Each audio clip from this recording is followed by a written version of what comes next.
right, so here we are, November 25th. Look at his hair. Good thing Vicky cut it. Yeah, I'd be in bad shape. November 5th, 2024, a month before Christmas. November 5th. November 25th. 25th. I Yeah. thought you said the 5th. And here with Pop Hop, we are at John Hopkins. And we're going to do a series of recordings, just go over things. You know, we're going to start from early beginning, and we're just going to work our way up and see where God leads it. Sound good? Sounds good to me. All right, now this video I'm not going to send out to everyone. This is just to keep, you know, and then later, Yeah. whatever. But, so this is the initial one. So, let's go back to the very beginning. Early memories that you have. What the earliest memories growing up? Growing up, Lord have mercy. We're just going to take it in sections, so that we're just focusing on the early memories in this childhood. In this I one. think the earliest memories I have is with my mother and father. Mm-hmm. This would have been, was born in 45. This was probably maybe the Christmas of, I don't know how old I was, 3 or 4 maybe. And we lived in Pennsylvania. Mm-hmm. We lived, trying to think of the name of that area over there.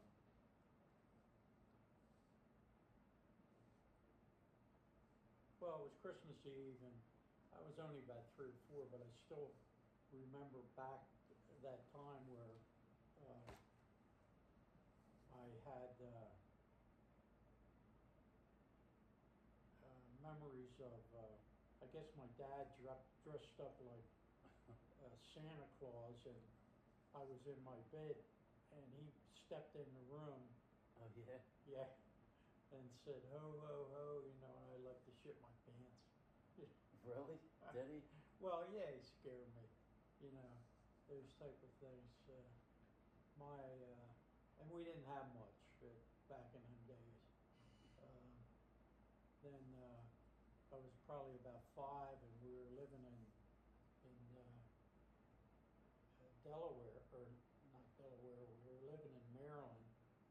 And on the water in Maryland, in a little dumpy little house.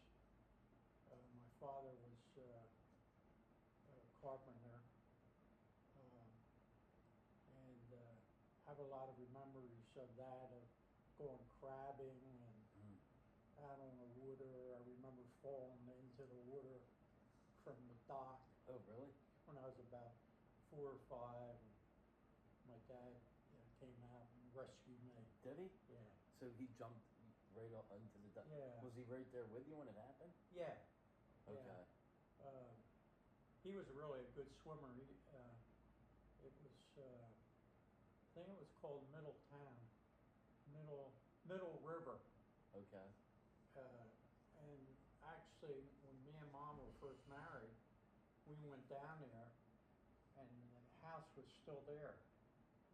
Had fixed it up with siding really? and all that. Okay. Yeah. And I got a knock on the door, and I says to the guy, when I was real young, I used to live here. I mind if I just show my wife around? And he said, yeah, no problem. So we went out in the back and the dock and all that. And he said, come on in the house, you know. And so that brought back memories. Wow. I had whooping cough in that same house, and I wasn't doing good at all. You had whooping cough in that house? I didn't even know you had whooping cough. Mm-hmm. How old were you? 4 or 5 maybe. Oh wow. And then I remember not doing well at all. And but there was a lot of memories, you know, early memories that I have of being on the water and that, and having you know, like a real kid should have good times. So you actually had the house with a dock with the water right there. Yeah, yeah. Wow. But like I said, it was just a little shack. Yeah, yeah. So it wasn't much at all. But Starting off, so you had that house, but you moved a lot. yeah, my mom was like a gypsy. It was like I bet you I remember one time, it was in the 20s. Gosh. So every time they came to you and said, we're going to move, well, how did that affect you? It really affected me because I was in school. You come in, don't know anybody, and by the time you got to know somebody, then you turn around and moved again. Yeah. You know? That had to be. And why did they just move? Because they felt like it? I don't know what their problem was at the time. Whether they, couldn't pay the rent and they had to move, but I don't know. I don't know at all. So, yeah, it wasn't until when I think I was, 1954, my mother got a job working at Medford's in Chester, meat place, and so between her and my dad, we were able to buy a car, and still lived in an apartment, never owned a house, and so that's kind of like up until I was maybe third grade, something like that. And that's when we lived in Chester.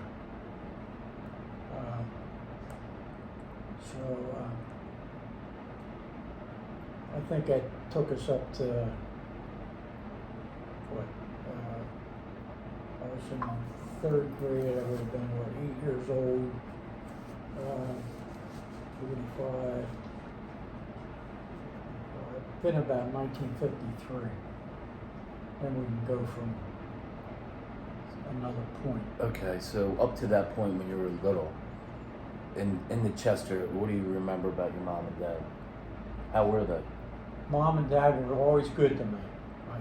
They were never treated me bad at all. Anything that they could get me, they would if they could, and so I always thanked them for that. That's for sure. Yeah. But it's they didn't have much. My dad was I think he had to quit school when he was like in 7th grade to make a living, help the family.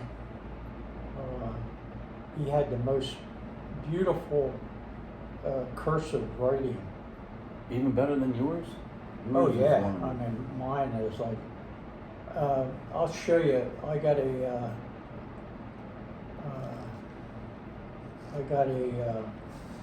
what the heck was it? I think a Saul, and he wrote on it to my mother when he was bad off.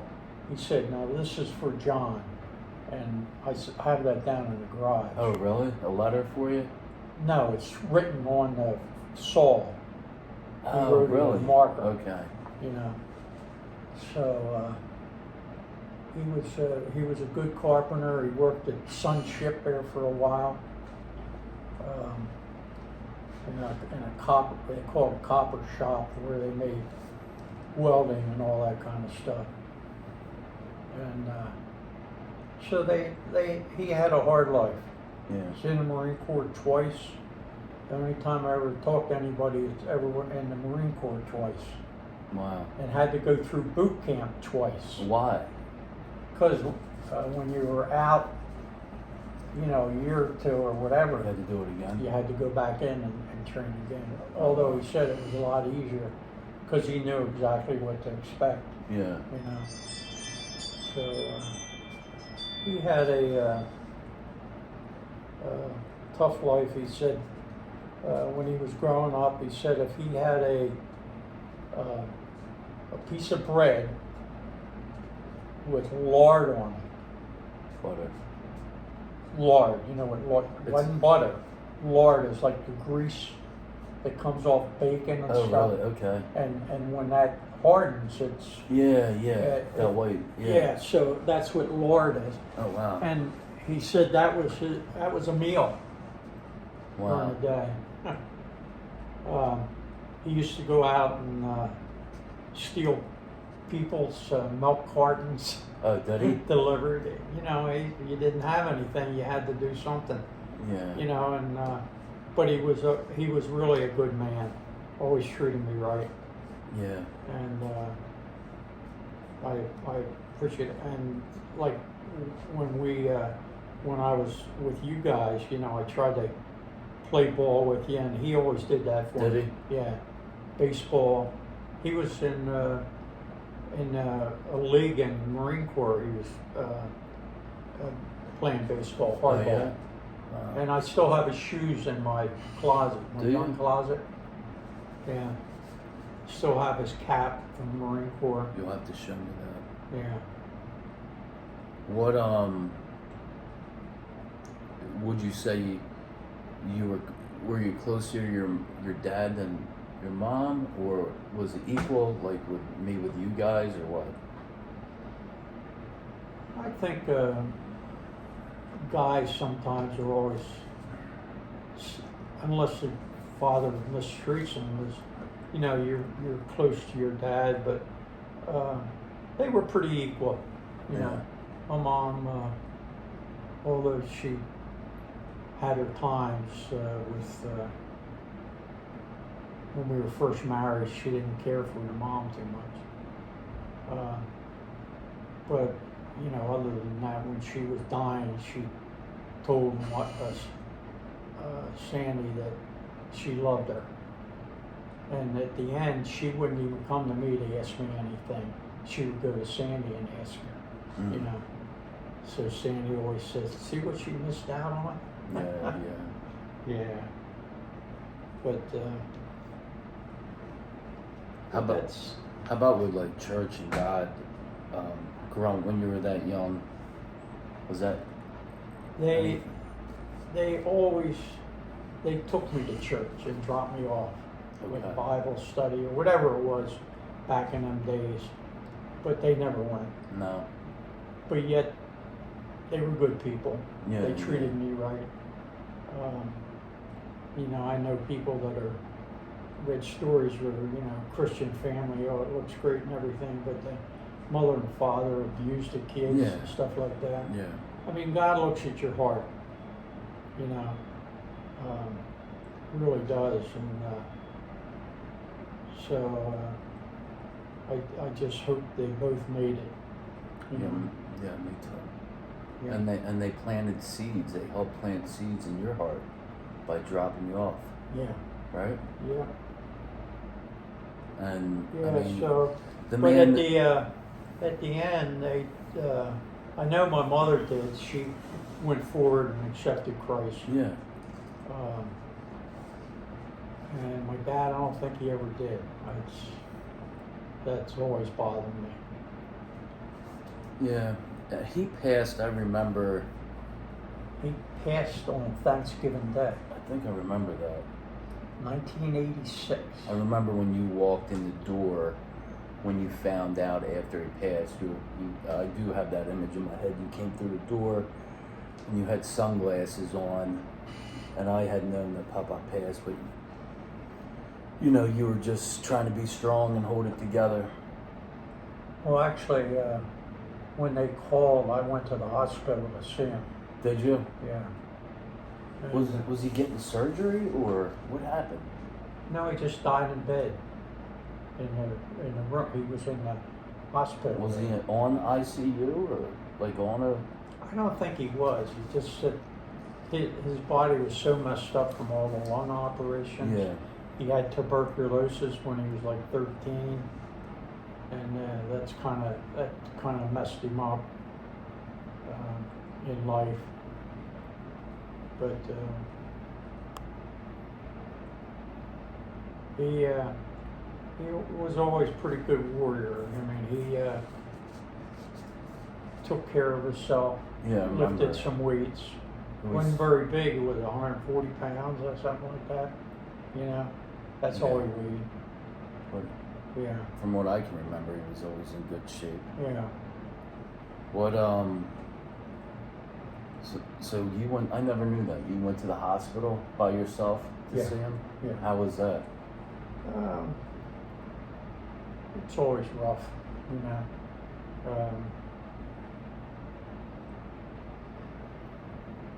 I just thought I just had to do that. Yeah. Yeah. And you're glad you did. And touched his forehead and told him how much I loved him. And so that's what we did. How old was he?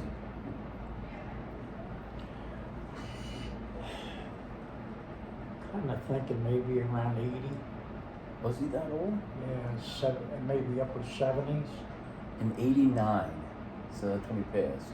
No, I didn't say 89. I said maybe, No, I'm saying he passed in '89. no, 86. 86. Yeah. Yeah. Yeah. Thanksgiving Day. So if he was that So old, we were, I don't know if we were getting ready for Thanksgiving dinner. he And you couldn't. called. If it was '86, and if he was 80, he'd have to be born in 1986. No, I didn't say that he was. I think he was around 80, maybe, because I think he was born in the teens somewhere, Yeah. you know. Yeah. Well, I kind of think maybe 1909, maybe, something like that. But when he went in the Marine Corps, he told me that that was in 1934 when he went in, and they just got it, basically started to get over the